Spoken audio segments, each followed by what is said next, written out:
I cannot get my head around 1,000 men in less than 24 hours. She said in that clip, the longest break I took was 3 minutes, and I think I took 4 breaks. In 24 hours. In 24 hours. She's also... That is not human. That's not human at all. And she's been vocal about setting a positive example for female empowerment. No, that's not empowerment. Yeah. That's a lie.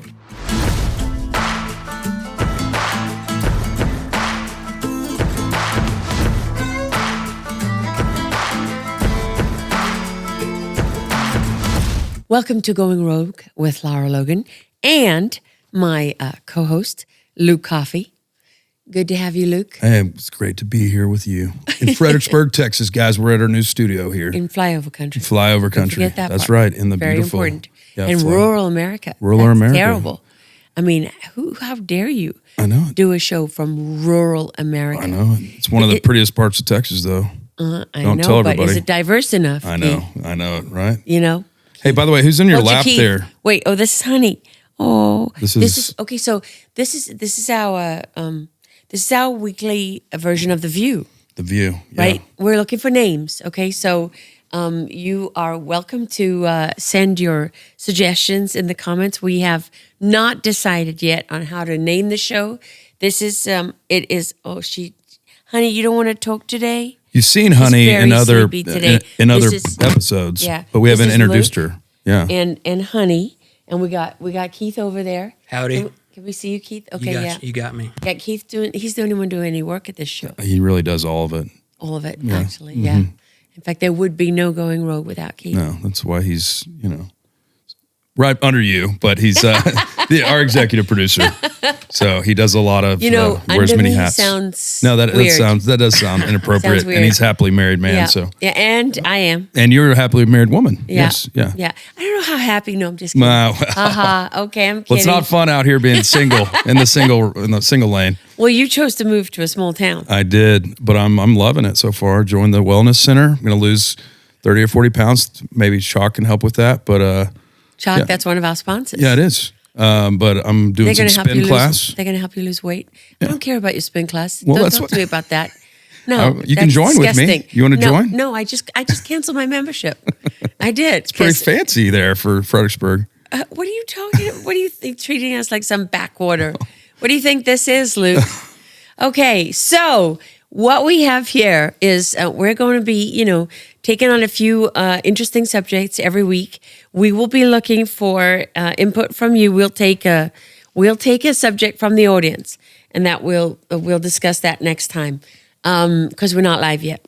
But in the meantime, we have so Keith and Luke and I are all putting forward subjects that we want to discuss every week, and things that are relevant, obviously.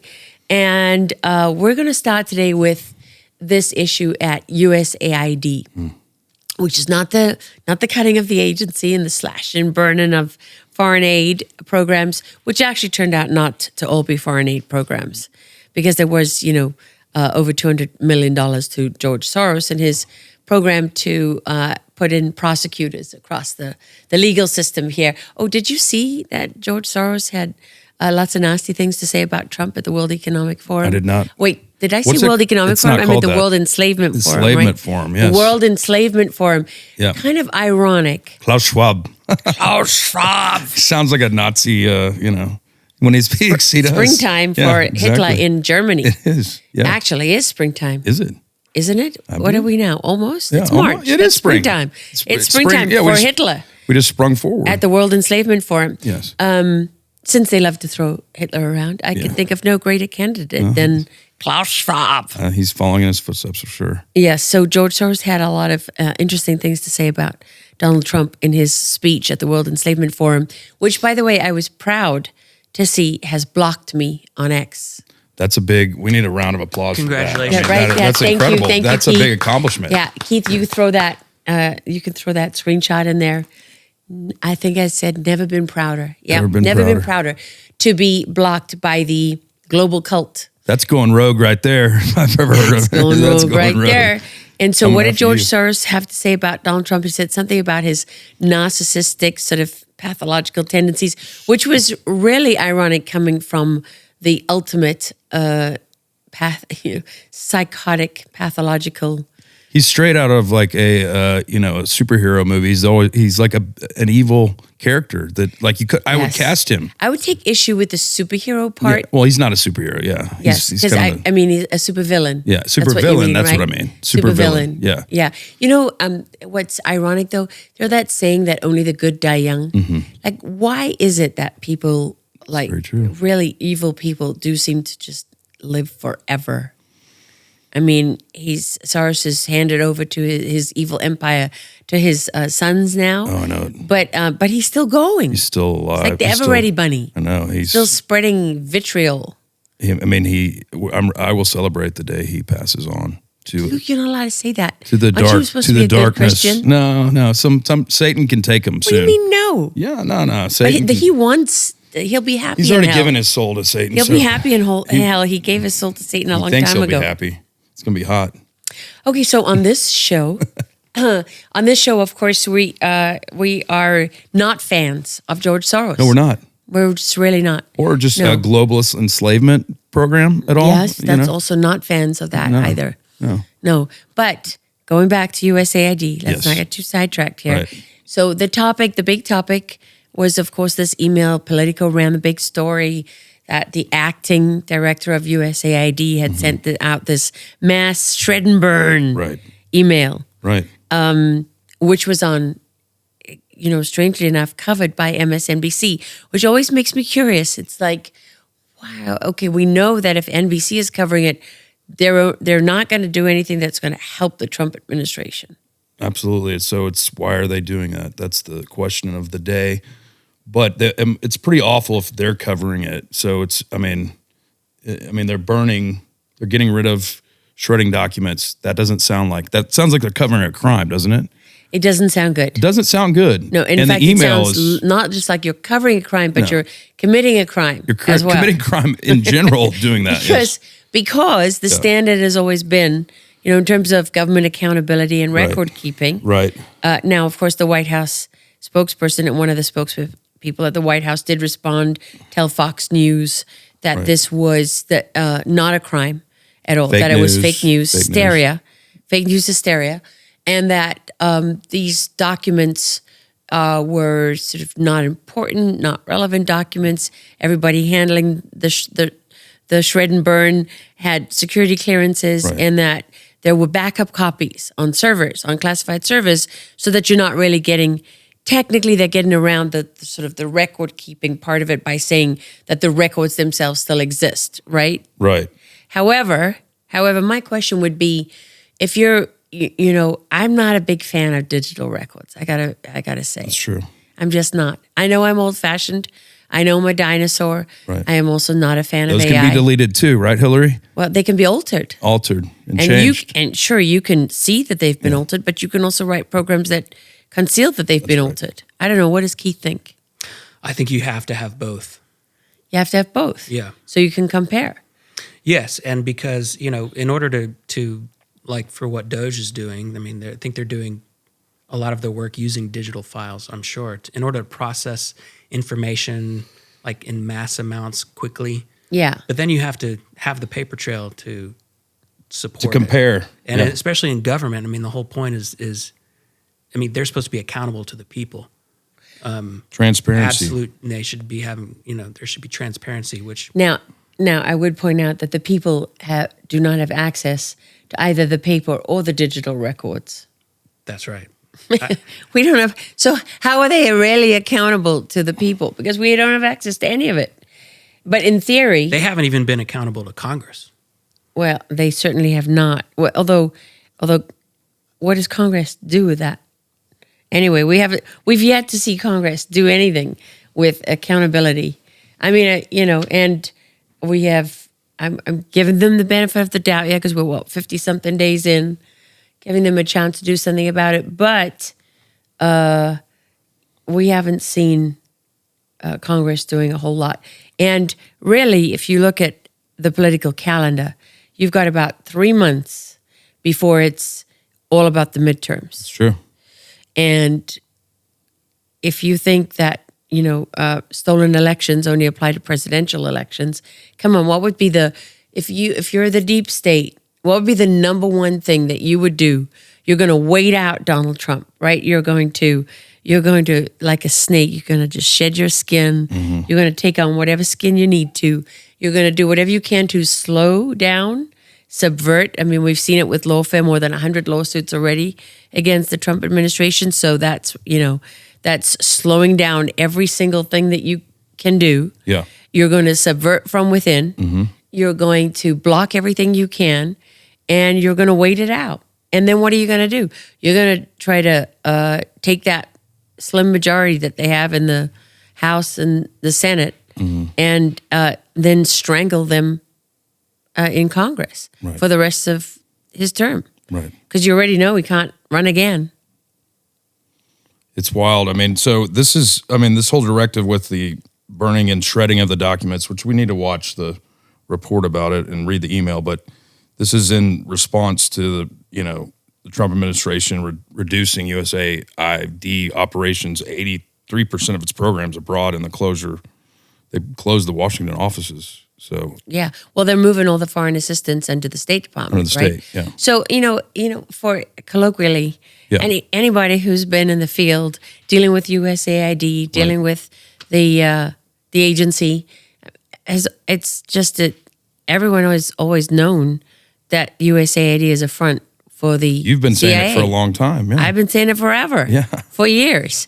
Isn't it kind of nice validation, Lara, when all these truths that you've been called a conspiracy theorist, and I mean we're here at the 5-year anniversary. I don't know what that is, a conspiracy theorist, Luke. You're a conspiracy realist. I don't know what that is. That's another CIA talking point. Right. Did we vet this man? No, we have not. We have not vetted You were him. called a conspiracy That's a mistake. theorist. That's a big mistake. I saw some stuff online about him. It wasn't he involved in J6? Are you an insurrectionist, Luke? I am an insurrectionist. How dare you poke fun at one of the worst days in the history of the United States? I was America. it was the worst day since Pearl Harbor and 9/11 and Civil War, actually. It was. I personally feel very threatened by the fact that you prayed at the Capitol on January 6th. I think that's very. I mean, well, speaking of accountability, that's terrifying. Speaking of accountability, we, those that have been persecuted, I'm one of 1,600. We have seen lawfare come after us, and we would like to see, now that there's transparency, we would like to see accountability for crimes that have been committed. Just what's happening. There's exposure's great, but if there's not a follow up to that, Well, okay. So you raised two important points there, and one of those points is that something that is happening to a lot of January 6th defendants is that the Justice Department is, for example, not returning their possessions. No. Right? Is still waiting on mine, FBI. Oh, there you go. And also, still holding January 6th defendants to post-release provisions. Right. And the pardon clearly, the presidential pardon from President Donald Trump clearly ends the entire sentence. It's done. It's gone. So you're not supposed to still be, held to, these probationary conditions. Can't do this, can't do that. I mean, it's, and there's increasingly, I've been talking to a number of different J6ers. They're still being prevented from really taking their place in society. Well, we're still tarnished, it's already been, and honestly, if you Google my name right now, it still comes up from the DOJ, their press release that I was convicted of 7 or 8 charges. So they haven't said, well, actually, no, his case has been dropped. And so which is what happened with your cases, because you had the weirdest case where you actually, your case ended, you went to trial because you didn't want to bear false witness and plead guilty to the charges, which were that you were accused of a variety of things, including assault with a deadly weapon. A 1-pound crutch, assaulting a female DC Metro cop that 3 times on the stand said I never touched her, and the video evidence backed that up. Yet I was still convicted by a judge. Still convicted. This episode is brought to you by Chalk, because let's be honest, we need all the vitality we can get. The patriots over at Chalk.com are on a mission to save mankind from extinction, one testosterone boost at a time. Fellas, your T levels are dropping faster than approval ratings in DC. But don't worry, the Male Vitality Stack is here to save the day. Clinically shown to boost your free testosterone by 87% in just 21 days. That's right, 87%, which is about how much more manly you'll feel when you take it. Ladies, don't think we forgot about you. The Female Vitality Stack will help you feeling energized, sharp, and ready to handle whatever chaos comes your way. And because we love America, you get a 17.76% discount for life. Just use my name, Lara, at checkout. Cancel anytime. But let's be real. Why would you? Go to chalk.com, that's CHOQ.com, and tell him Lara sent you. So, and for people who don't know, basically, Luke, what you did is when you were at the Capitol and you could hear people screaming, you could hear a woman screaming. Yes. You went over to where this crush of people was being pushed out of the West Tunnel entrance by the police, and you Also prayed. being pushed into the tunnel. Well, before that. They were being pushed into the tunnel before and then being pushed back. Yeah, provocateurs were right? pushing from behind into the tunnel. And Yeah. then, so it was this kind of battle that was going on. But it was, and I believed there was a false flag operation going on. There was, I don't know if I've ever told you this, but there was a gentleman that they were saying the same line. There are people dying inside. We need patriots up here. And then there was a commander, they called him the scaffolding commander, that was yelling, "Get your weapons and pull forward." This guy's never been charged to this day, or was never charged. And So even at the time, in the midst of all of this, you felt like it was a setup. oh yes, so I'd been warned by a buddy that was former naval intelligence that could be a perfect scenario for a false flag operation. And so I didn't get up there till about 3:45, 4 o'clock, and I was headed back to my hotel that day. And to take a nap. I charged my batteries. I was filming, documenting the day, most of the time at the Ellipse. Jeremy Brown being the last person I talked to before Who my was camera a former died. Green Beret who was just finally released. Finally released. So, as I walked back to my hotel in Pennsylvania, there were 3, suspicious young guys with brand new Trump hats, Make America Great hats, that said there are people dying. So it was the same line over and over again. And it was, and I've done, I was a commercial director before all this went down, and it changed my life. But I've done about 300 castings, and I know bad actors. I know I've dealt with them. And so as I was walking up there, it was like, and they were all walking out towards the crowd, and they believe 50 to 60,000 were there at around 4 o'clock when I was walking up there. But there was one guy that was just over the top. We got to get in there. It was just so over the top, and he had this blood running down his face. It looked completely fake. And as I got closer, I was like, that is stinking stage blood, which I've worked with. Yeah. And I went and wiped it, and I said, people, they're trying to escalate this. I mean, it was so obvious, Lara. I mean, so You were actually saying that to people around you. Yes. And I said, I was thinking how great it would have been if just all the true patriots, we just got down on our knees and prayed, and it showed who all the fake ones were, the provocateurs. But it was just very obvious who was trying to instigate and escalate.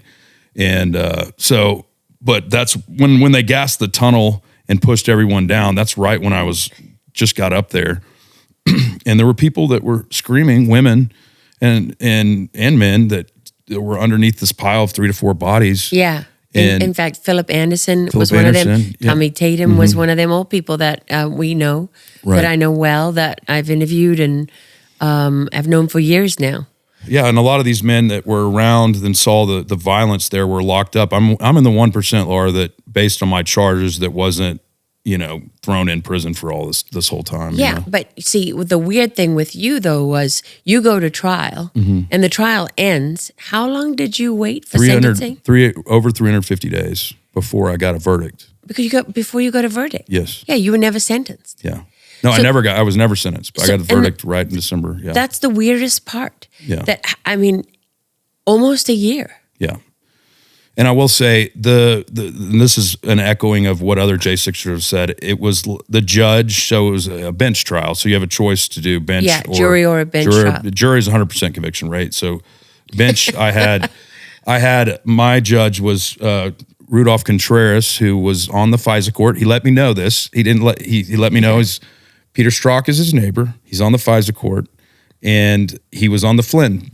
Peter Strzok, formerly counterintelligence for the FBI, who was heavily involved in the false persecution of President Trump and General Michael Flynn over Russia collusion that wasn't. He was also on the Flynn case. So he let me know that multiple times before, even when we were about to begin our trial, but he didn't say, that's not going to prevent me from giving you a fair trial. He basically stated that, in fact, that could be a reason that I wouldn't get a fair trial. So, his prejudice over the whole situation. But this is what I was echoing what many other J6ers have said. It was like he was reading the script from the prosecution at sentencing. He wouldn't even look me in the eye. I did a 5-day trial with him. I told my whole story. I told my life story to him, looked him, I'm long-winded. So I looked him right in the eye, made him laugh a couple times, think we had some camaraderie, but the day he read my, verdict, it was like he was handed over. It was same language of the closing argument from the prosecution, which you're not supposed to use. Wow. And so it was like, here's the script, judge, and that's what we. And he couldn't look at you? No, he couldn't look at me. Wow. Yeah, I was trying to make eye contact with him. Yeah, so. And he wasn't having it. Yeah. But literally, Luke, a 5-day trial, and then you waited how many days for him to deliver his verdict? I waited 350 plus days. It was like 352 or something days. I mean, I still can't get over that. I mean, we were in touch during that time, and it was like the judge hasn't even given you a verdict. Right. I mean, nobody I've ever talked to has heard of that. No. I mean, most people waited at most 45, maybe 60 days for a verdict. So that's crazy. And then he finds you guilty, but before you are sentenced, that you get pardoned by the president. And I don't know if that was his way of. It was like he waited till see if Trump got in before finding me guilty. So still keeping face. I don't know. We really thought maybe he's going to go my way, But I mean, how can I? But then I wrote an open letter to Trump, and the Gateway Pundit published that basically was saying this is why. It should be a case for why there should be blanket pardons. I was literally convicted of assaulting a police officer that I never touched. And the only touching I got was her beating me, but between beating Roseanne Boylan. Yeah, who died. Who died that day. And it's still just incredible to me that I see conservatives and, I see people all across the media and not just, liberal or left-wing media, still saying that Ashley Babbitt is the only person who died on January 6th, the only protester who was killed. And it's like, does Roseanne Boylan not even exist for these people? I mean, I just don't get it. And you just think about we came out of the Summer of Love, where it was justified because of George Floyd, St. George Floyd, that it was all, that those riots were a justified political reason. That's a different issue. Right. That's a different issue, Luke. Sticking to the point here. No, my point is, if that, there was a woman that was beaten to death by a police officer. Yeah. So so you imagine if during the George Floyd riots, if a protest had been beaten to death by police. Well, and I mean, to bring race into it, if it was a black woman beaten by a white officer, everyone would know her name. But in this case, it was a black officer and beaten a white woman. Yeah. Well, we all know about the double standard and the hypocrisy there is today. Yeah. It's incredible.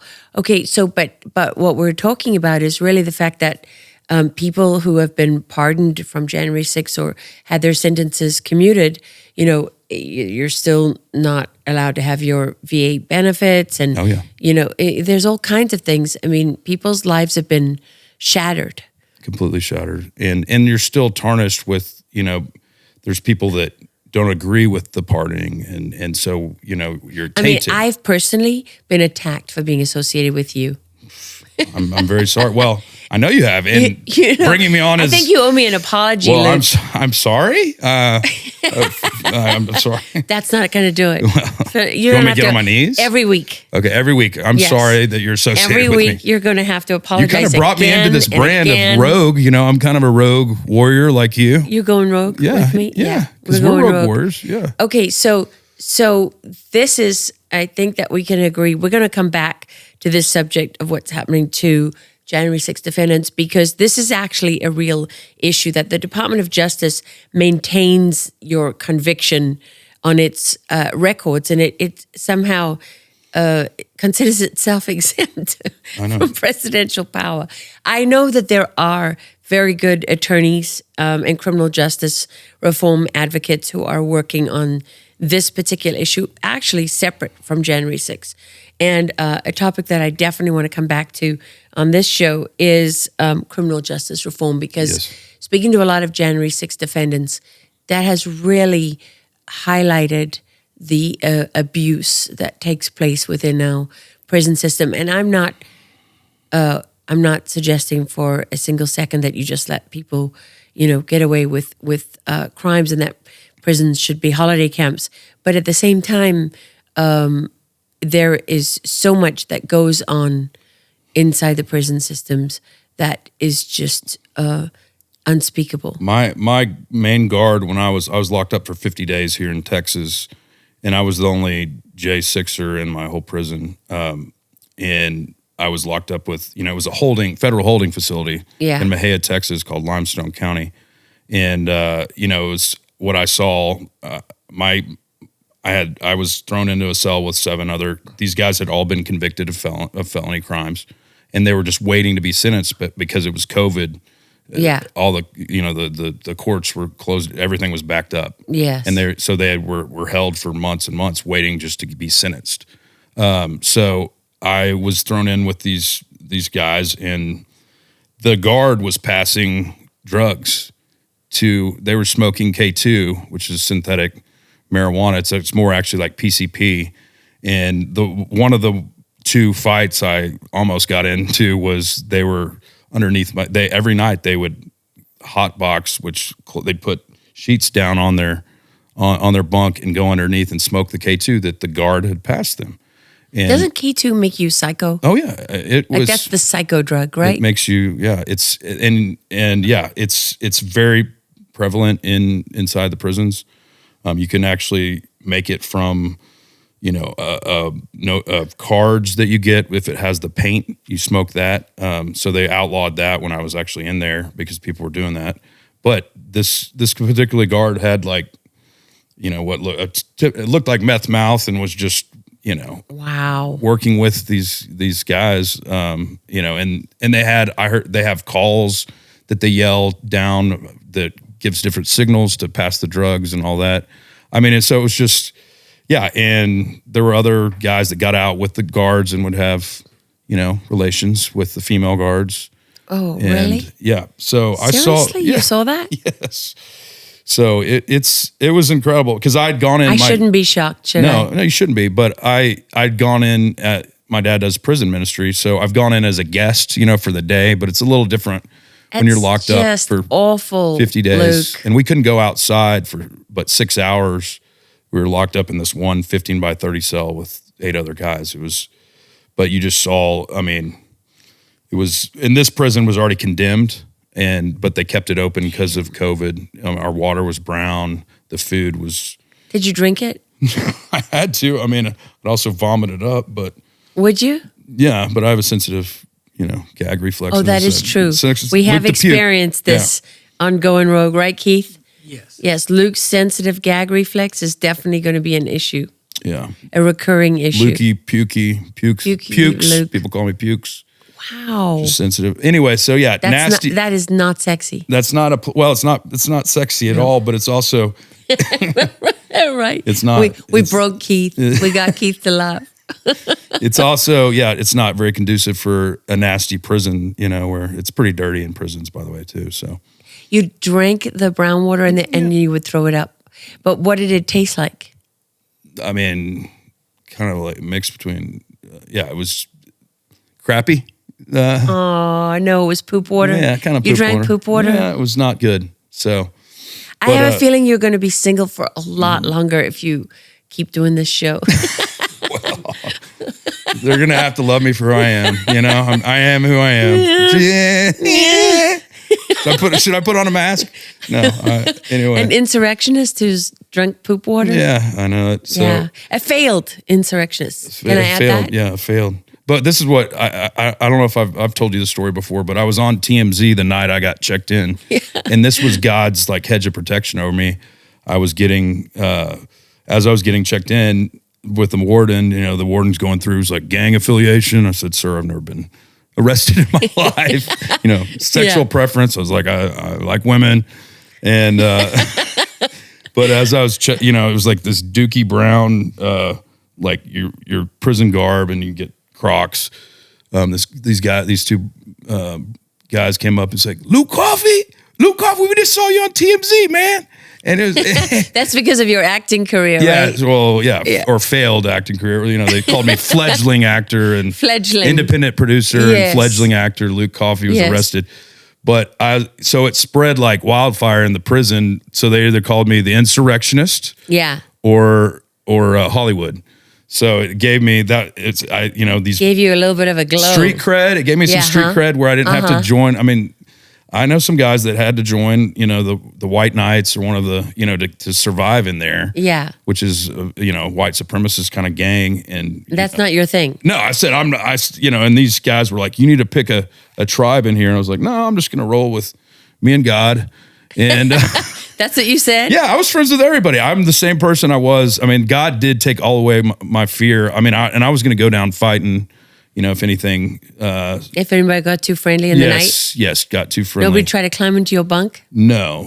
I did have a bunk mate that had horrible gas. So that's not also good for somebody that has a sense of gag reflex. That can happen on the outside too, though. In fairness, it can. Yeah. You could choose a mate that has that, I guess. But anyway, so yeah, I saw the inner workings of a broken prison system for sure, and just from what my father has experienced being a prison minister, he's seen a lot of it needs to be reformed. So those guys who were like Coffee, you know, there's a lot of these were black guys. Yeah, I was, and this is another funny thing was one of the brothers. Well, we worked out together. These black guys and I were. You make I learned all this prison thing. There's prison pizza, which is you basically put all the stuff you buy at so commissary is the saving grace. Yeah. It's all fake. Yeah, that's what keeps you going, right? Well, it's fake foods. It's horrible foods. It's all like Doritos but they have jalapenos and stuff you can make. Bring some flavor to it. The food had no flavor, so we had to prison pizza is where you put everything together and then cook it in the microwave, and it's just this nasty goodness. It was actually good because the other food doesn't have any taste. So, yeah, as I was working out with these guys, this was the Dallas wing of the prison. It was about a prison of 2,500 men and women. But this guy was like, it's like there was a Coffee I played against in Dallas. I think he went to Highland Park. He was a running back. And this guy had played against him in high school football. Yeah. Wow. And he remembered me. That I was like, bro, that was me. He was like, no way, we got a Highland Park rich boy in here. I'm not a rich boy, but that's, so that made its way. But Highland Park is a wealthy area of community. Dallas. It's a wealthy area of Dallas. So anyway, so it was just, it one day I walked for 3 hours back and forth, like 15 by 30 cell, just to get some exercise because we weren't allowed into the yard because of COVID and stuff like that. It was dark, but God definitely carried me. But it was and I was riding the whole time because I played a prisoner and I played an insurrectionist. I played a domestic terrorist in multiple shows. So how was it being a real prisoner and a real domestic terrorist? It's more Wasn't fun. as good as the movies? No. It's more fun when you can take off the outfit and leave at the end of the day. So would you have played those roles differently after this experience? Well, now that you have a better understanding? Oh, absolutely. Yeah, no, absolutely. So it was, and I'd watched a lot of prison shows, so that was kind of, that's how I referenced it. I was just going to say, let's work in the... USAID. Okay, wait. I had one last thing I wanted to get from you, Luke. You told me something once that, there's all these, obviously these different gangs and everything, and it's a lot of it's divided on racial lines inside of prison. But you told me something interesting about how the brothers in prison really reacted to you as January 6th guys. Yeah. They embraced me and they thought it was a joke, based on, it's like, we all convicted felons. You picked up a crutch and, so they really did. Well, obviously I became more friends I had more of those guys in my cell. And what did they say about Trump? What were their feelings on Trump? They liked Trump. They thought he was gangsta, and so most of them supported Trump, and it was interesting. And then, of course, the White Knights, they said, "Coffee, we got your back," and I was like, "No, I'm good, man, I'm good." I didn't want to be associated with they all Nazi, tattoos and everything. That's not your thing. Not my deal. No. But I was called a white supremacist. Of course, that's why it's so interesting. And a racist, and all of that. And all those None names. of which is true. No. It's ridiculous. You can get along with anybody. So, Luke, I want to talk to you about something that I find very disturbing. I got to be honest. Bonnie Blue. Real name, Emma Billinger. Yes. Okay, so this woman... Yes. I thought it was bad when the other OnlyFans girl was, talking about how many men she slept with in her record. But Bonnie Blue sort of was like a challenger, right? Mm-hmm. And was then... She has the world record. She has the world record. Most men in 24 hours. 1,057 men in one day. Okay, I find that it actually hurts. Let's take a look, Luke, at Bonnie Blue talking about her record. Came down, had a drink. I think my longest break was 3 minutes yesterday. And I took 4 breaks in total. How many Indian guys? Quite a specific question, that. We don't really track race, so unsure. I don't know. I had one guy from Turkey, I remember that, because he was asking me to guess where I was from. This is a woman taking questions from people. No, I'm just reading your comments. About sleeping with, just remind me, just because I actually can't get my head around it. Sleeping with how many men? 1,057 men in 24 hours. She said, "I have had more cocks than John Wayne's gun." That's her quote. Okay. That is painful. That is. That's painful. So the reason this came up right now is there's a new video out, Bonnie Blue picking her custom-made sports car, her first supercar. It's a Lamborghini.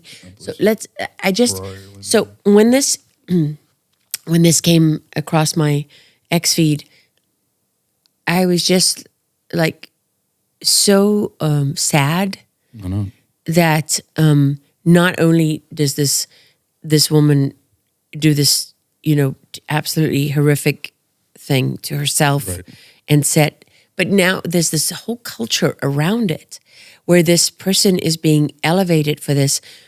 Celebrated, elevated, and rewarded. And the rewards are prolific. Right? Because, she's receiving a custom-made Lamborghini. How much money does that cost? That's just an incredible amount. And this is part of this whole, it's almost like a cult around her. Mm-hmm. And it's just feeding the beast. Like, I don't even know where this goes from here. But let's take a look at this clip. You ready to see your one-of-one custom 458 Liberty Walk? I'm ready.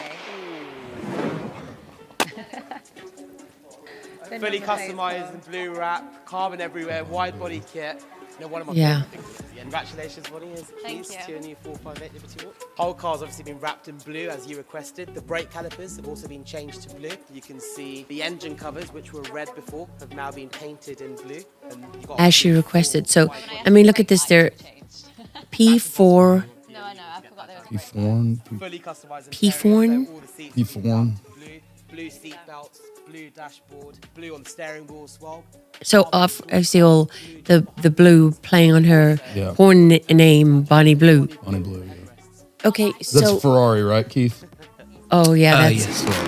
you don't even know the difference between a Lamborghini and a Ferrari. What kind of co-host are you? Okay, she's, and then what's the other thing with her, Luke? Oh yeah, with the spring breakers.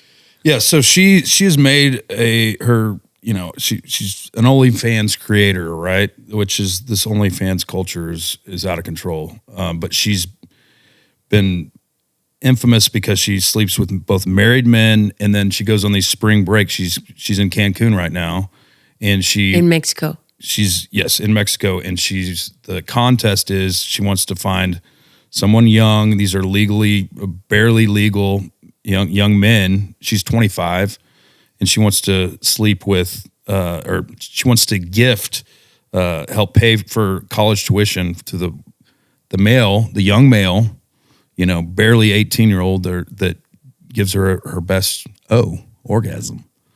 So it's a contest for I think she went to Fiji and the Bahamas before and just sleeps with these young boys. She wants to teach them how to have sex. What is wrong with I don't understand. What is wrong with us as a society where this is a thing? I mean, let's go back to remember we grew up in the 70s, 80s. Yeah, I'm 53. Yeah. How old are you? I'm 46 almost. Damn it. I'm a little younger. But Yeah. I mean, think about just in general, we're living in this highly sexualized culture.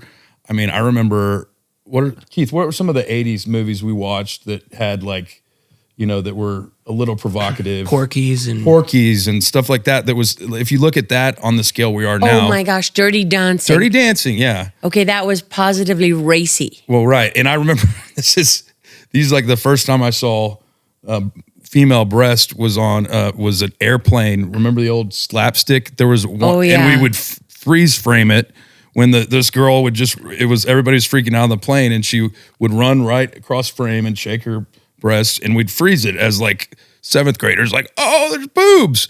But now we're living in a time where it's just everything is so sexualized. If you want to have your own porn account, you have OnlyFans. I mean, it's just, what does that say about a culture that has fallen that far? I mean, I know I'm speechless. I mean, I you literally am speechless. I cannot. You have children. You have. I have Keith two does. daughters and a son, all teenagers. I can't believe this. I mean, there's so many aspects to this, right? I mean, first of all, OnlyFans. Right. How many times have you heard somebody say, "Oh, well, I can just show my feet on OnlyFans. Have an Right. OnlyFans account for people with a foot fetish, Right. And I can make all kinds of money, And what's wrong with that? I mean, is it better for somebody to be, stealing or selling themselves on the street, having to be a prostitute, or is it when I can just show photographs of my feet and people with a foot fetish can send me money? So that's the argument that's made, right? Right. And but OnlyFans is this is literally a doorway to exploitation. It is, and in general, because of all the research you've done about trafficking, that pornography is rooted in trafficking and supporting the industry. Not just. It's even worse than that. Yeah. It's even worse than that with child trafficking. What I've learned is that pornography is used as training. This literally is how they train kids in what's expected of them sexually, so that they know. Wow. Yes, I mean, kids and young girls, young boys, children are literally raised on this pornography. To number one, it normalizes Yes. what they see, Right. and there's many different forms of pornography. Right. It's not just what you see in a racy movie, right? Right. It's not some sort of beautiful, romantic, sensual scene between two human beings. Yeah. It's there's all forms of pornography. Horrendous. Yeah. Yeah. I mean, all kinds of stuff with animals, stuff with,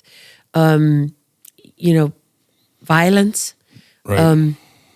stuff with sadistic forms of violence, and torture. And so, I mean, kids are literally trained on this. It's kind of like a gateway drug, right? It's like a Right. doorway to a much, much darker world. Well, let's talk about the progression, because it really, if you think about advertisement and just how, magazines led to, just became more and more sexualized. And back in the day, it was like you had to go buy a magazine, and now you. Oh, you mean those kind of magazines? Yeah, no, like Playboy. Well, I'm saying, no, I'm just saying in general, you've seen just, magazines in general have been more sexualized, and then you've always had. You had to go purchase a magazine, but then the internet was created. Well, I grew up in South Africa. Yeah, it was illegal.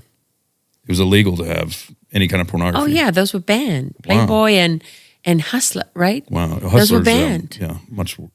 It's all bad, but Hustler is another level. Is it? Yeah, I think so. Because I think there's sexual acts, and Hustler. Well, I've never seen a Hustler magazine. Good.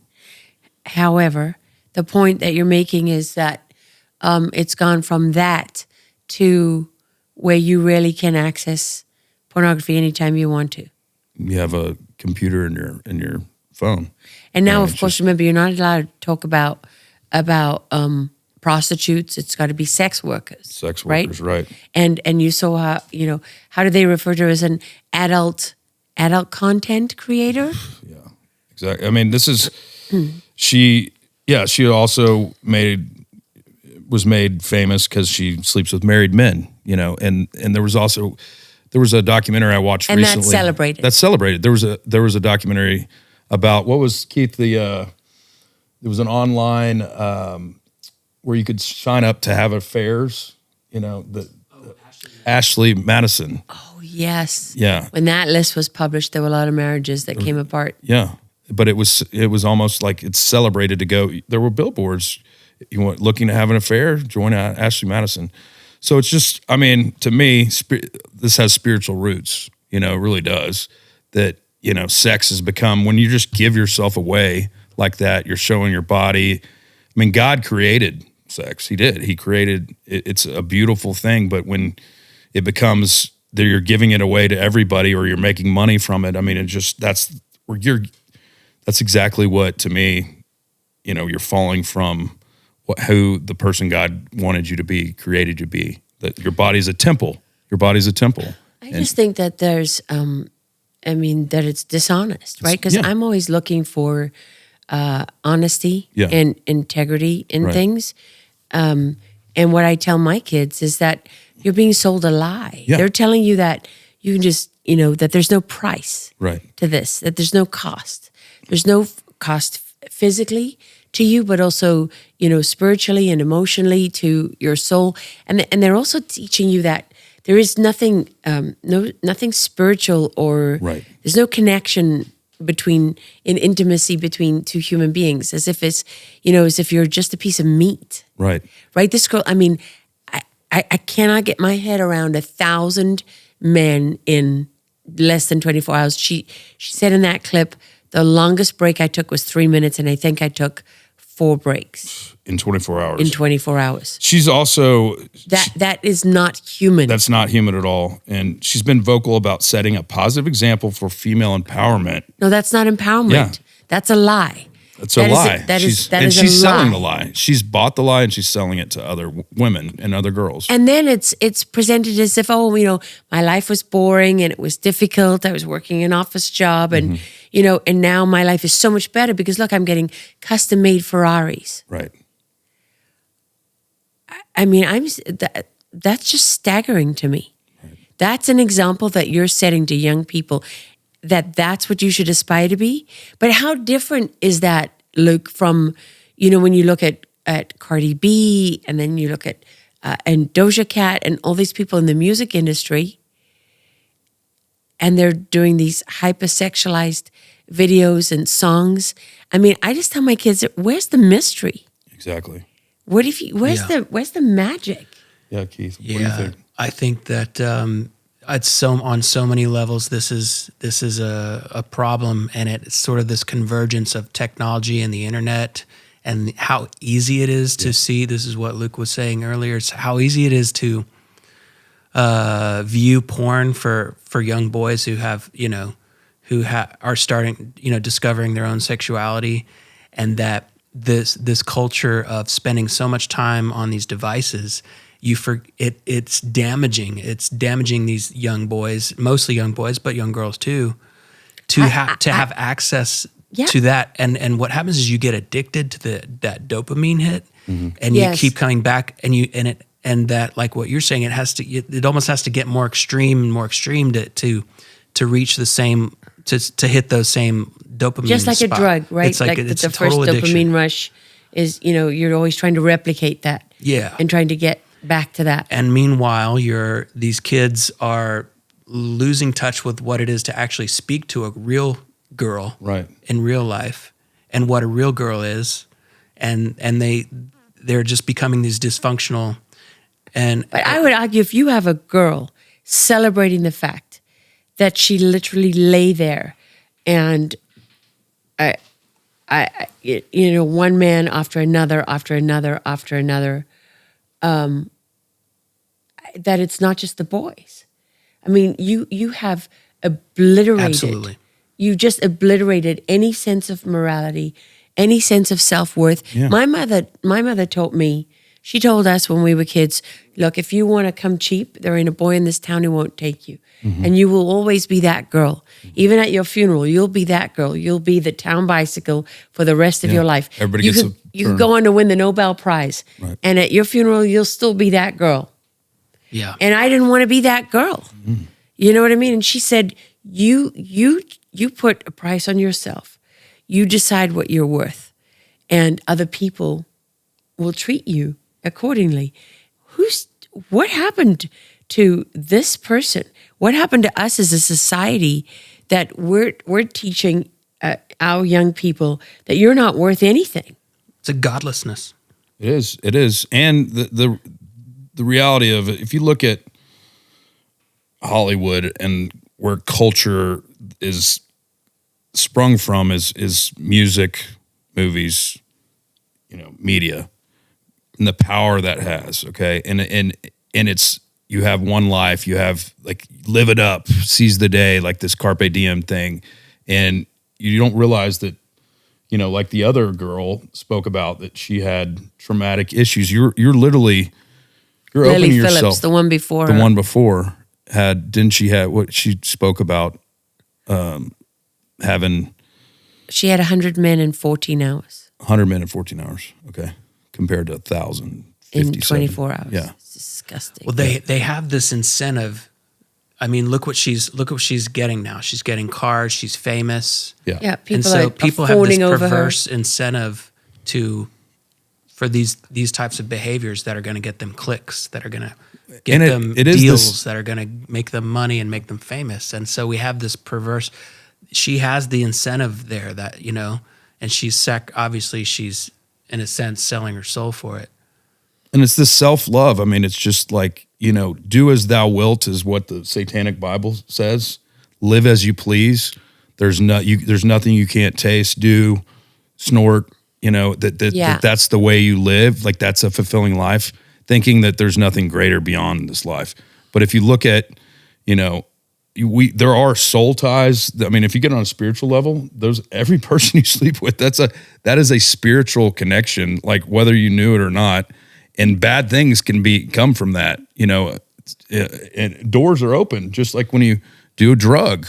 These are opening spiritual doors. Absolutely. For oppression from, let's talk about it. I mean, but we're living in a society too, that it's idol worship. We're literally like, it's Hedonism. Yeah, hedonism. And the love, we have, everybody's looking to their idols and celebrated themselves. I want to be famous. I want to be, so it's just, and it's the dopamine from the clicks and being celebrated and wanting that fame and fortune, and that all ends, in a dark path. In the end of, you've seen how many Hollywood child stars and just just people that have had all that and are still not fulfilled, on a deeper level. And this woman, I can tell you that she's not. There's no way she could be happy. She might be happy temporary for a minute there. For a minute, but you were saying about how every person you sleep with, there's a soul. There's also a scientific thing where actually, for a woman, every man you sleep with, your DNA is their DNA stays with you. I've read that. Seriously? Yes. Yeah. I'm gonna have to think about that one. That's a scary thought. Well, I just wow. I mean, obviously for me, it's a little bit stunning, having been a victim of gang rape. I can't help when I think of this. I can't help think of that, and it's like the obliteration of someone's mind, body, and soul. I see this person who's obviously very beautiful, casually talking about these things, and as if it's nothing. And I'm reminded of what my mother always said about there's a price for everything in life. There is. Look, Honey's very upset by this. Honey, what do you think? Yeah, she said, no, that's terrible. I know, it's terrible, sweetheart. I'm also having a hard time with it. I know, honey. It's pretty rough. It's rough, honey.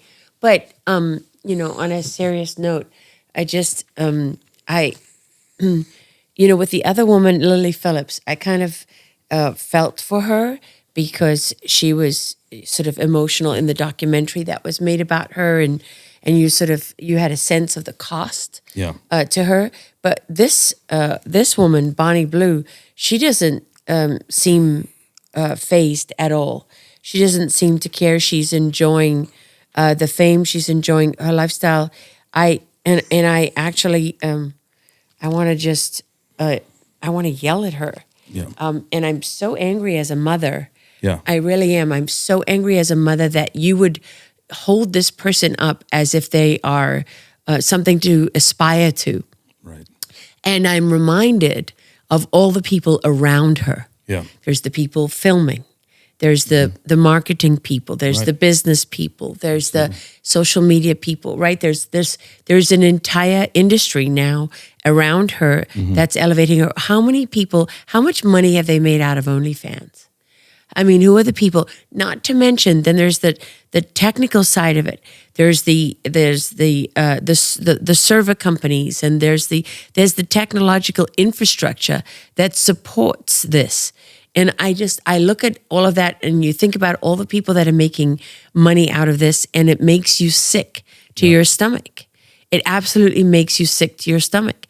And I for me, it raises a very serious question about technological infrastructure and what we are supporting, because from OnlyFans, how many people on OnlyFans are being exploited and trafficked? How many of them are underage? Right. How many kids? I mean, we know that kids have sued. There's been lawsuits to have people have been put on OnlyFans without even their permission.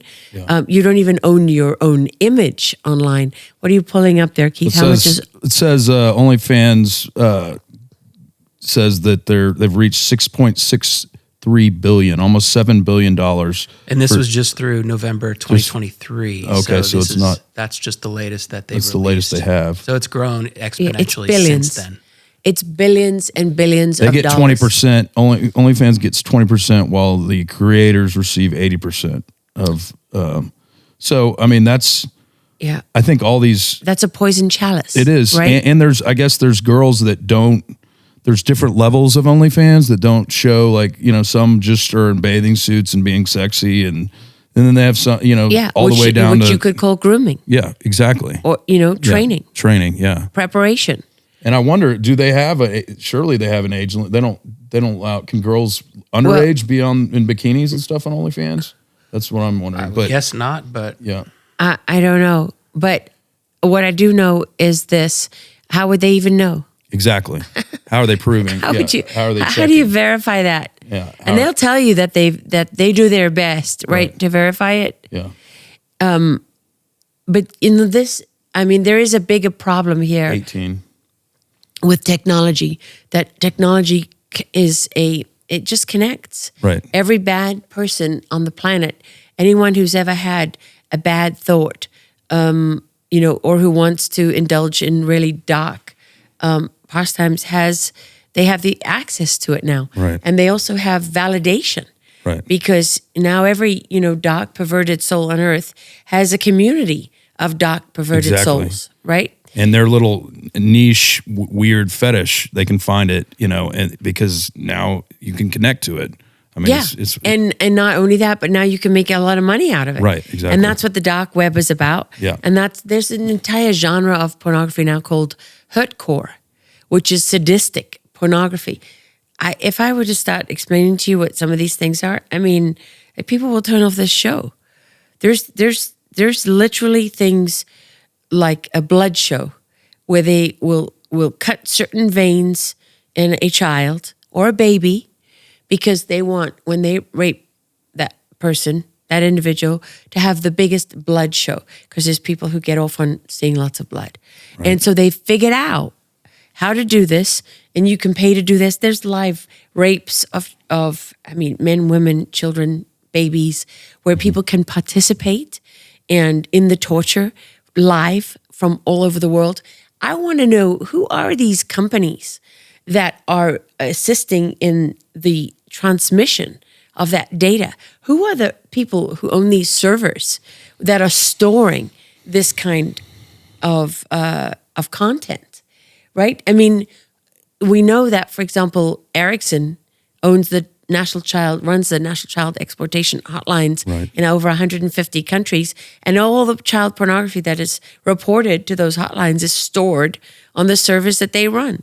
So how much does Ericsson know about who's involved in child pornography just by hosting those servers? What happens to all that child porn? You run AI, facial recognition software, voice recognition software. How many famous people have they found exactly have been involved in that? Right. Right. I mean, imagine the power that gives you. Exactly.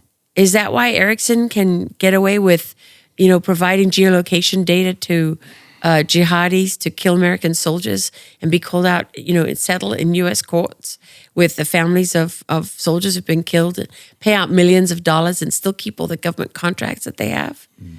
That we really have the marriage between, culture wars and the hypersexuality of our culture coinciding with a godlessness that has really taken root in a lot of, especially Western culture, and technology. Though the marriage of those three things has created a very dark age that our children are growing up in. Well, and that some of this is rooted in Satanism. I mean, that they believe that they're getting, by having relations with a young child, that they're getting a power. They're opening up. I mean, there's spiritual reasons as well that people are doing this. Yeah, well, look at all the blood replacement therapy that's going on. Exactly. And all the people across normal publications, NBC, USA Today. I mean, you can find it online.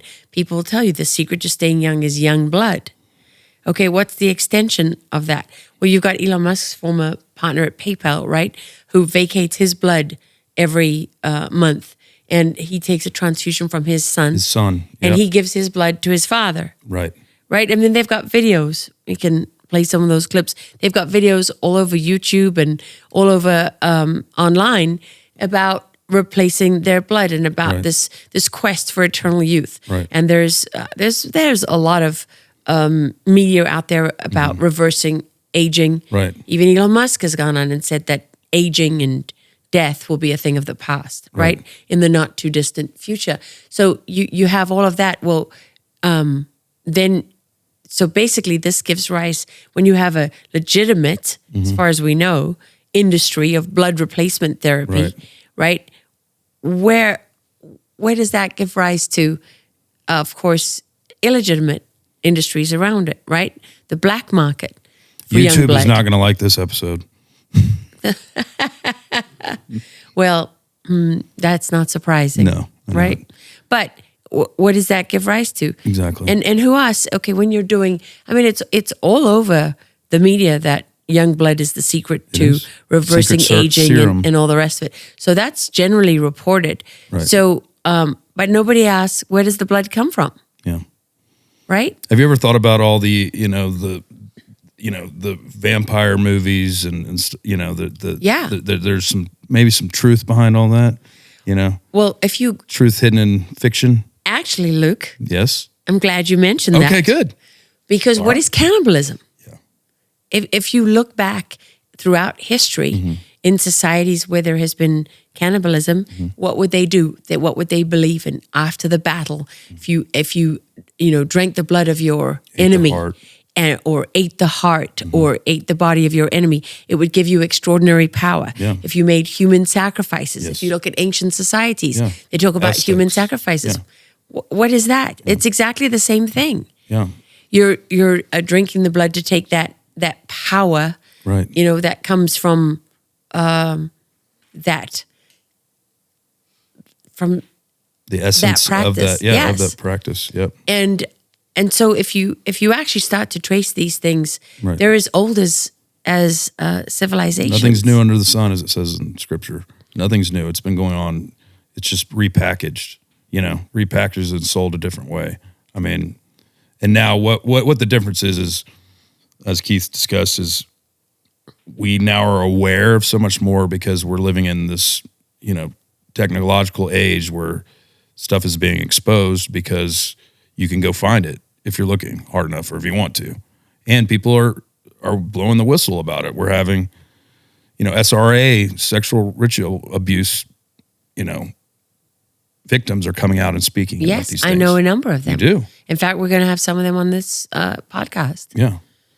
So that's what's, I think we're seeing the depravity of man at a level, that's always been going on, but we understand, and people that don't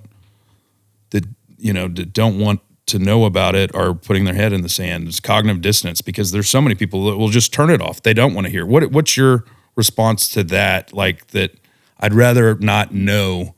I guess when I woke up like 10 years ago to some of the evil depravity of our true world we're living in, it made me sick for months. It really did. It totally changed. It was like shook my worldview, and that's why I think a lot of people get so angry.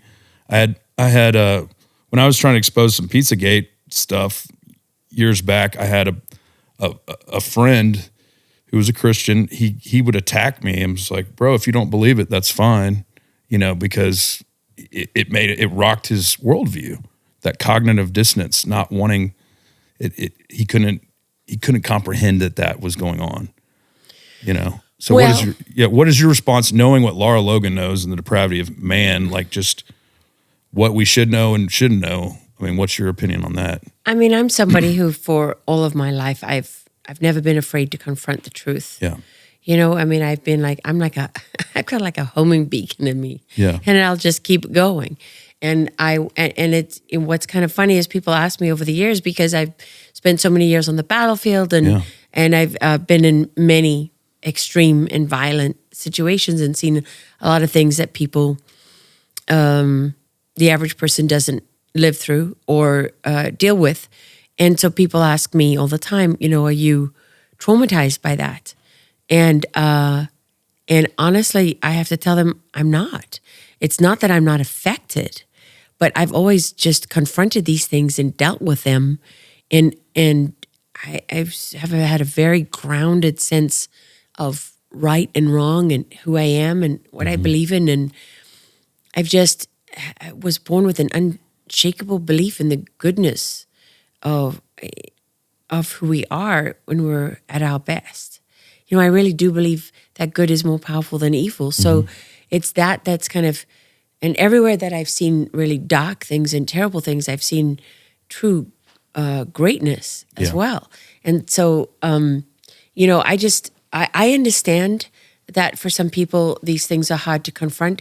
I think we're just sort of rapidly going past the point where you can worry about about that, because our children are literally being raised in a world where they have no privacy.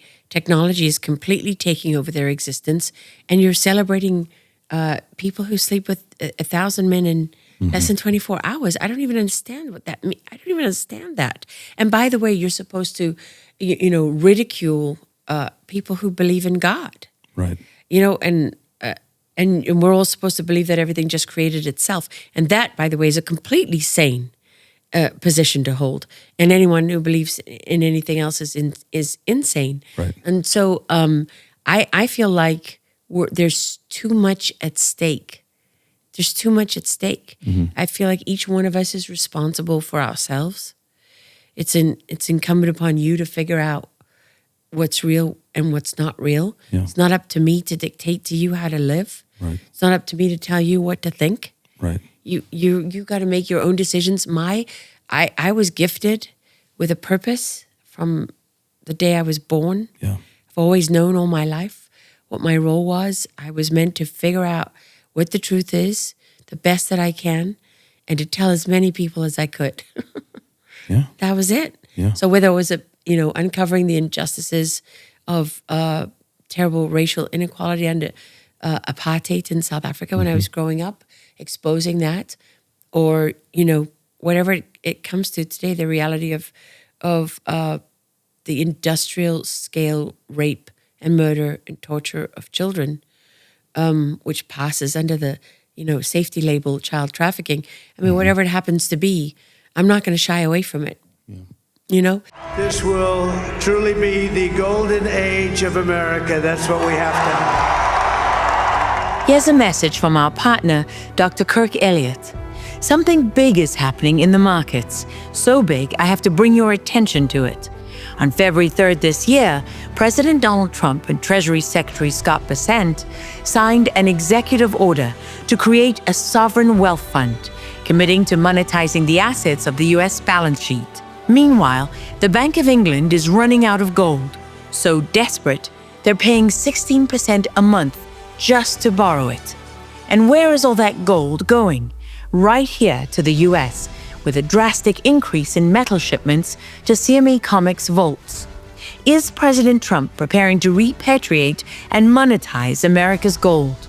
Elon Musk and former Congressman Ron Paul, through Doge, are planning an audit of the gold in Fort Knox. Major news for the silver market: 80% of all refinery-bound silver comes from Mexico. With American silver refineries already facing a 3-month backlog, this could send prices soaring overnight. President Trump is the catalyst for these historic economy-shifting events. As he says, we are entering the golden age of America. Take advantage of Trump's golden age by owning the asset that has the potential to back our currency.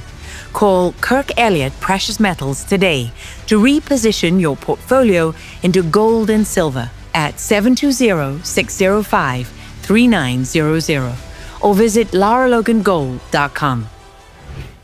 And speaking of difficult subjects, by the way, difficult things to look at, Syria. What's happening in Syria at the moment? It's wild. Is a whole nother thing. I think there's been some clips circulating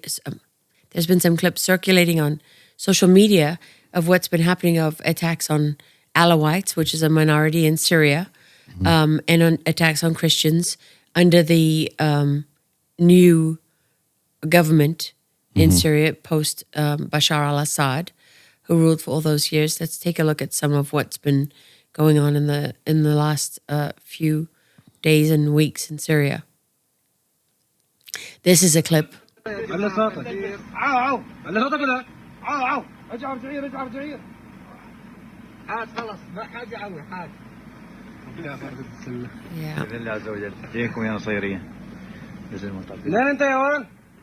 And then I think in the one right after this, if you look at the one right after this, there is a man that they just throw around and then execute him. Where'd it go? Oh, that's another one. Yeah. We can show.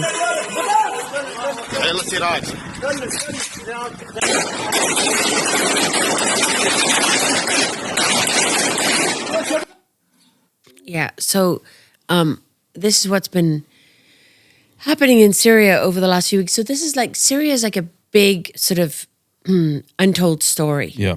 Really, where it's happening in the background, but people are not really paying a whole lot of attention to it. And what's your opinion? Why is the Western media not why aren't they caring about what's going on in Syria? And I mean, Christian persecution is going on in North Korea, Somalia, Libya, Yemen, Pakistan, Sudan, Iran. So what's happening in Syria is partly about the Christians, but it's not just about the Christians. Okay. Yeah.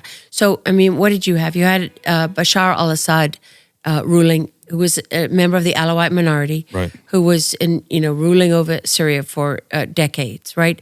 Who was a sort of a junior partner for the United States. I mean, Egypt was one of our main partners in fighting Islamic extremism, and Bashar al-Assad was someone else who the U.S. would call on to help us with a lot of our dirty work, quite frankly, right?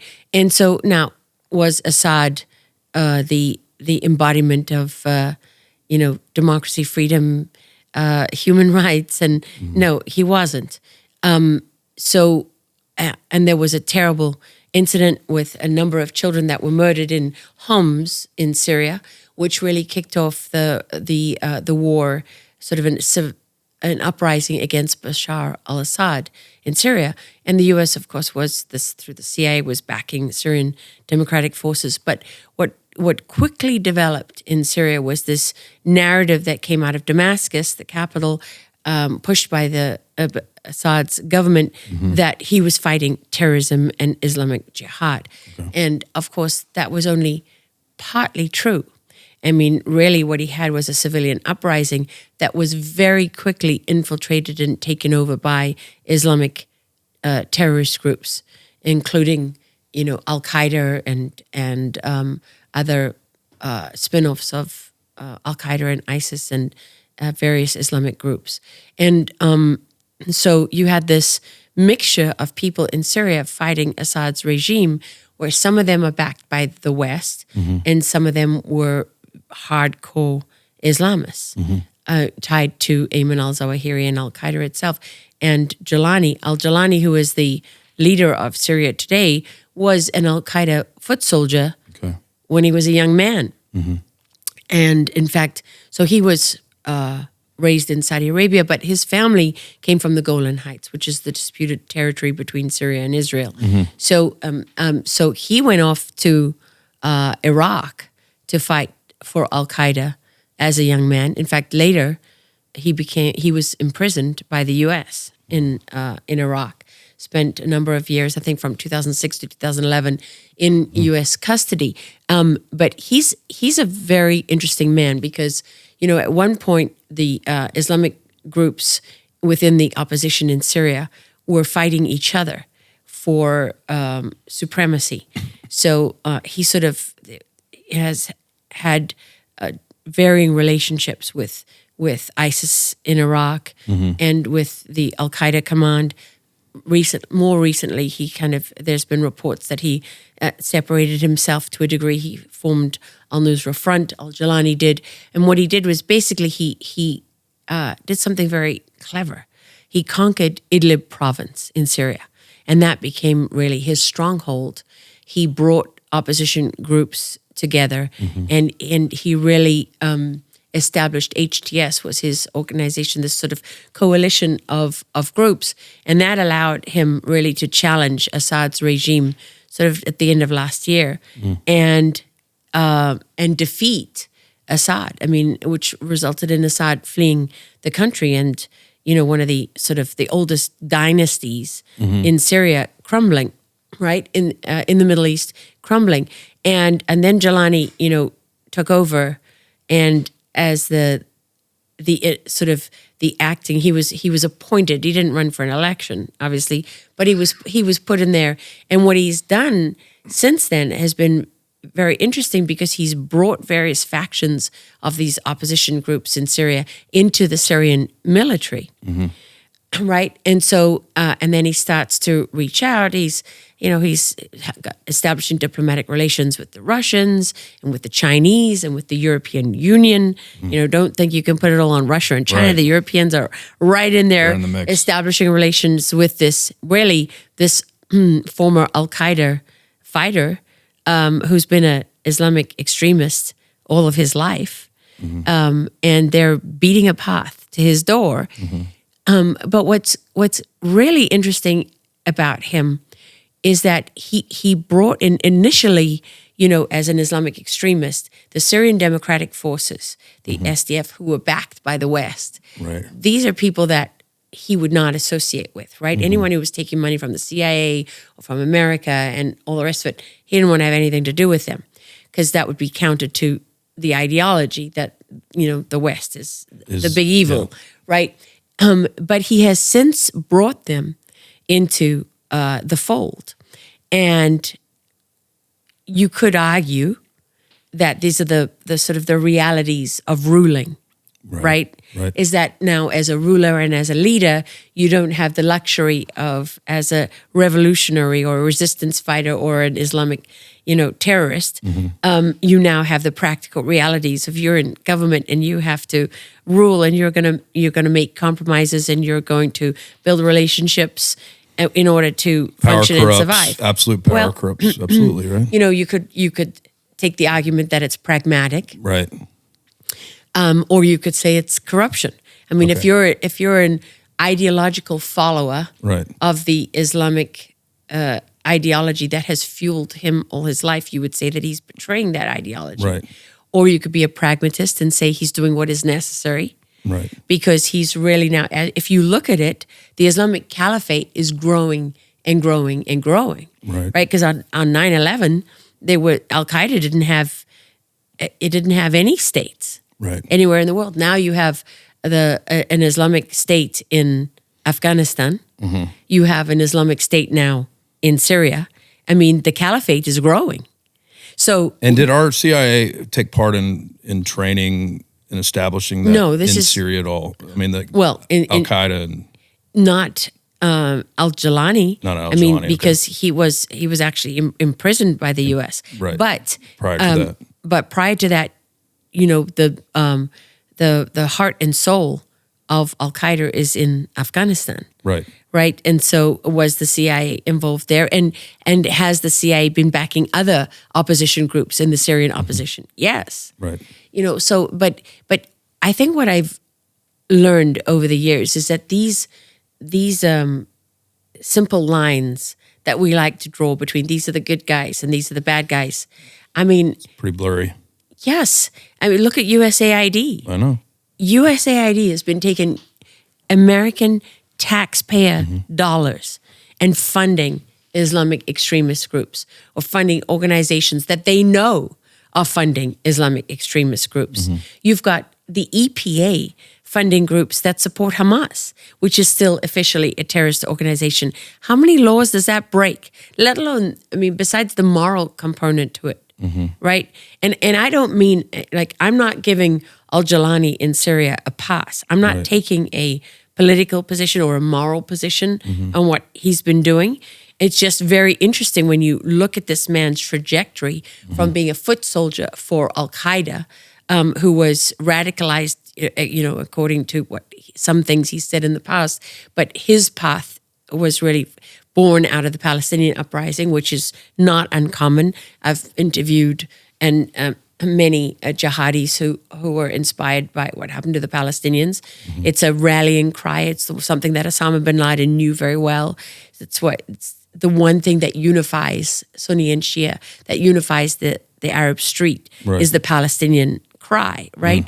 And so it's very interesting that right now when you have all this movement for Palestine happening all over the world, but you have a leader in Syria who now is taking a more pragmatic role. And so what happened a few weeks ago, you had violence break out in Syria between what is supposedly remnants of Bashar al-Assad, people who are loyal to Assad, who are supposedly fighting the regime in Syria, which is now the opposition, right? So the government forces in Syria are now the people who were the opposition, which is an amalgamation of the Syrian Democratic Forces that were funded by the West and the plethora of Islamic groups that were aligned under HTS, was the organization that Jalani ran.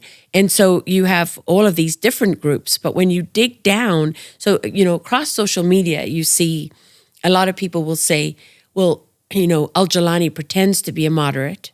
He pretends to be, that he's sort of now is a world leader, and he's stepping back somewhat from his jihadi extremist roots. And yet if you look across what's happening to Christians and Alawites across Syria, you see these horrific videos, right? There's people in Latakia, for example, where there's just bodies as far as the eye can villages. see. Whole villages. And there's crucifixions. Well, have you seen the happening crucifixions? Well, they're being shot too, I believe, right? Oh, That's what I know, I've seen. but the only reason I say that is when this was happening in the north of Iraq, and I investigated this for 60 minutes, you had to see it to believe it, right? Because one of the things that's happening is we're covering these things from a distance now. Right. We're not on the ground anymore because... And they could be old videos or whatever too, right? I mean, well, and I'm not saying that it's not happening. Yeah. I'm just saying I always try to be cautious. So when I dug into some of the violence, I mean, there's no question that there have been hundreds and hundreds and probably thousands of civilians who have been killed in the violence. Yeah. There's no question about it. You can't deny what you're seeing. And to me, it's disgusting that you see this reporting from New York Times and other places where they say that there's been reports of civilian, killings and things. And it's like, it's not reported.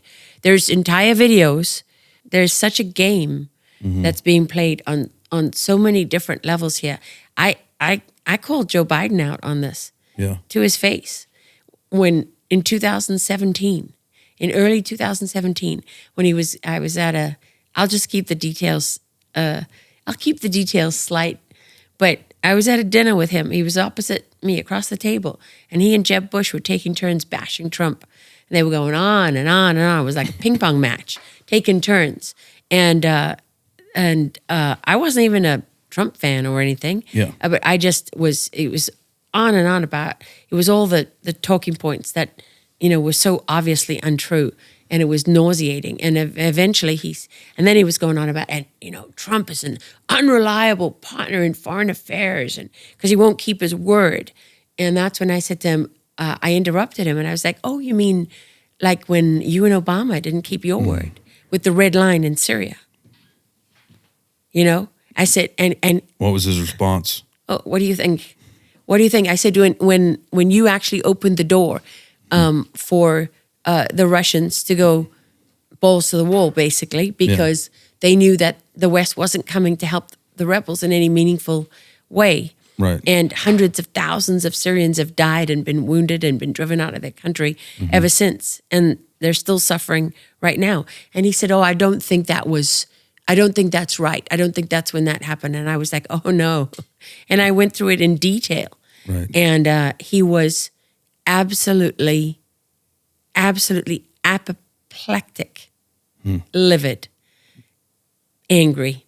But he couldn't take it out on me because he had no comeback. He literally had no comeback because it was true. And so anyway, truth shuts you up. A few minutes later, he got kind of annoyed because that sort of opened the door for other people at the table to start raising things that were not challenging, but a little bit, it had been pretty sycophantic up until that point. It was kind of like everyone sitting there listening, and then people started to say, well, and what about this and what about that? And he got really mad and he said, I'm not going to talk anymore. And that was the point at which a very nice man, who I shall not name, said, oh no, please, don't stop talking because we really want to hear, you're a great talker and we want to hear what you have to say. And then he threatened to hit him. Really? Yeah.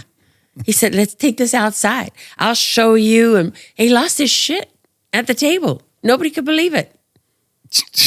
Nobody could believe it. Really? And afterwards, Valerie Jarrett came up and tried to attack me. Really? Yeah, and said, by the way, I want to say that what you did to the vice president was extremely disrespectful. And I said to her, with all due respect, ma'am, it's former vice president, and I don't agree. That was it. There you go. Yeah. So it's just, anyway, we're getting off track from the Syria thing, but what has happened recently is that the Syrian opposition has been not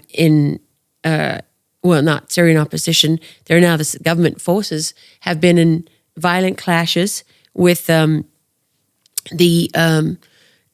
reportedly remnants of Assad, his loyalists. And of course, as always, civilians are just being massacred. And the videos don't lie. I mean, you see incredible brutality. There's videos of men being forced to crawl on the ground, barking like dogs, that were reportedly executed afterwards, although you don't see that. I mean, it's a good chance it happened because there's plenty of execution videos. And what has happened is that the leader of Syria, al-Jalani, has actually said that they're going to take action. So it remains to be seen. He said, even those close to us. Now, you might look at that I looked at that cynically at first, and I was like, oh, yeah, sure, they're going to take action. But when you start to drill down on it, it's the reporting isolates two factions of the opposition that are now part of the government forces that have been behind a lot of the killings. It is possible that al-Jalani these people could be trying to discredit his efforts. No. By allowing, or it could be that they have carte blanche and he's being a typical hypocrite who's in power and saying what needs to be said publicly when they get shamed, spreading terror, but then pretending to be sorry about it. Or it could be that this is an opportunity for him to cleanse the ranks of his forces of troublemakers, right? People that are not really on his side, that are part of the opposition forces he brought together. I mean, we really don't know. The truth is we don't know. Because, number one, enough time hasn't gone by. But number two, how do you get reliable reporting these days? I mean, people are getting their news from X. I mean, that's the reality. We're not hearing about this on mainstream news. I mean, the killing of at least Christians. But do you even watch mainstream news? I don't anymore. But I'm watching it. I'm seeing what I see, and they're not covering it. They're not putting it out there. Well, there's been very little foreign coverage of any kind in general since Donald Trump was elected the first time, right? That's true. I mean, that's really when it dropped off the map. And as a foreign correspondent and a war correspondent, I mean, that was something I was acutely aware of. But even for me, as someone whose entire life has been that, I noticed, I mean, it was so consuming. What was happening in the U.S. was so consuming because it's so catastrophic. Yeah. I mean, it really is. It's catastrophic. When you have a United States president being accused of being a Russian spy and Putin being his handler, and you're watching basically, a real insurrection. That's true. Happening. Yeah, exactly. And nobody's doing anything about it. I mean, that starts to be like this is the seat of power in the United States of America, the bastion of freedom for the world. It's being torn apart from within. Right. And people aren't paying it. I mean, that's catastrophic, right? Not true. that what's happening in Syria isn't catastrophic, but it just feels like we've become so myopic. It's bizarre because in theory, X is the eyes of the world, right? But it's thoughtful. It's really thoughtful, investigative, long-term. It's an investment in reporting. Right. That you're not seeing. And I mean, how many independent reporters can afford, like the way CBS would send me and other reporters all across the world, establish a bureau, to the tune of what? I mean, millions of dollars. Right? To maintain a bureau in a war zone for years. That's true. Millions of dollars. Right. What independent broadcasters can afford that? I mean, most independent broadcasters are just trying to survive. Hell, we're just trying to survive. Speaking of that, if you want to go to laralogan.com and /give. /give. LaraLogan.com/give and look for the blue button. you can give monthly to support our podcast or give a one-time donation. We are bootstrapping this. If you want more of the encyclopedia that is Lara Logan, that we encourage you to support us in our efforts because we are bootstrapping this. We're humble enough to say that's what we're doing, right? Yeah. And we need your support. If you want more content like this, go again to laralogan.com/give and support this amazing woman and our great crew. And we're going to keep giving you more of this. And to close out this week's episode, I do think it's really important for us to extend our condolences and our to send our love and prayers to InfoWars, to Alex Jones and his team over at InfoWars because of the terrible murder of Jamie White, one of his reporters in Austin. Really, really horrific crime. I mean, still early days. Right now, we don't know a whole lot about it. I spoke to Alex. He said he'd been shot in the neck, sort of assassination style. And I know from my own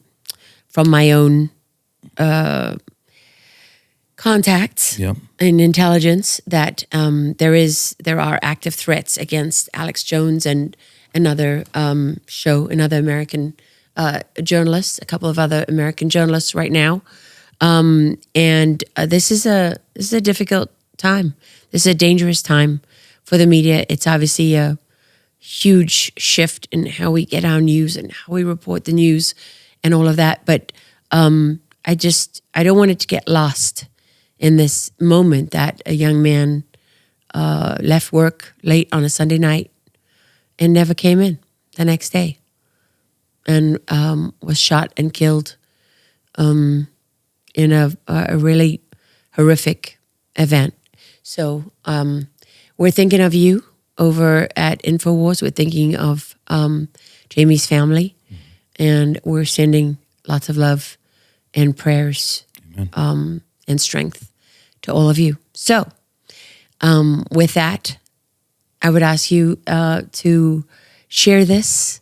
I don't know. I'm terrible at this part. No, we need our audience to share, like, and subscribe to all our platforms. And please, we're going to be putting out daily clips. We want you to share those as well, so we can start continuing to build an audience and get some momentum and some steam behind this train of truth. This rogue train of truth coming down the track. And let us know what you want.